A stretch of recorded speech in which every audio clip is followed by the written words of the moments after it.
What's up guys, it's Manga time once again with Bleach 528, Everything But the Rain, a very, very Bleach title.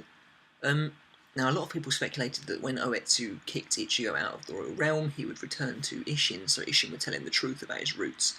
And luckily this is what happens. So he stands outside his house and he wonders how he got there. He's like, well, my body was at Urahara's place, so how am I here? And he thinks that maybe Isshin brought him back. And it is true, Isshin did. Isshin opens the door and he's like, oh, it's not actually been that long since I saw you. And Ichigo's run off. Now I really like this, because obviously Ichigo knows, he wants to know the truth, but at the same time he knows there's a lot of stuff in the truth that could be upsetting, especially now that Masaki is potentially a Quincy at this point. So yeah, he runs off, and Isshin knows he's run off. He's like, well, he's gone faster. And Ichigo goes to Ikumi's place, remember, it's nice to see her again, back from the Lost Agent arc. And he has a shower, he collects himself. Part of this is a little bit annoying because it feels quite recycled. Like, Ikumi's like, oh, you can rely on adults, all this rubbish that she said in the Lost Agent arc, so yeah, that's a kind of annoying. However, the door then opens, and Isshin walks in his Shinigami outfit. Now, Ikumi says she doesn't see him. She says that, oh, there's no one here, it must be some kind of a prank. Ichigo then leaves with Isshin, but Ikumi can see Ichigo's substitute Shinigami badge. She's like, Ichigo, you left your badge, but he's already gone by this point. Now, there's two interesting things to take from this. One is that, didn't the badge used to be invisible to normal humans, in which case Ikumi can see spirits, in which case she can see Isshin, and she lied to Ichigo about not being able to see him.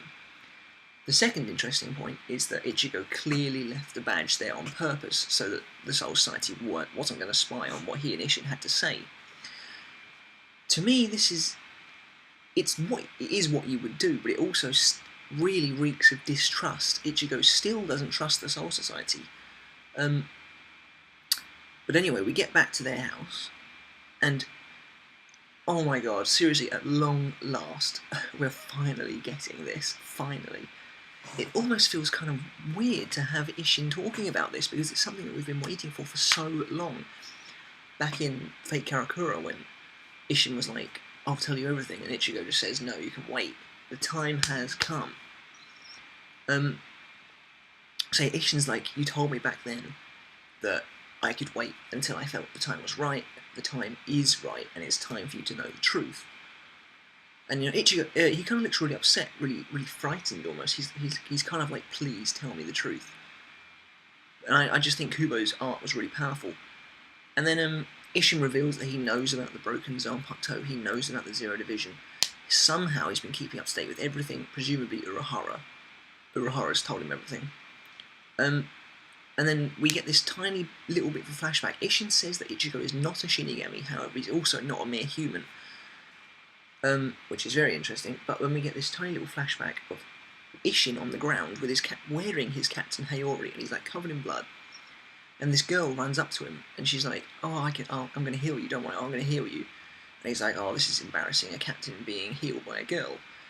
And then he says, that thing was really powerful though, so how did you manage to kill it? And it's Masaki Kurosaki when she's younger, she looks a lot like Orihime. And she reveals that she was a Quincy. Boom, chapter ends. Masaki Kurosaki is a Quincy. Confirmed 100%. Now, really good chapter, and it opens so many possibilities. Are we going to enter Turn Back the Pendulum 2? I bloody hope so. Seriously, that would be so sweet.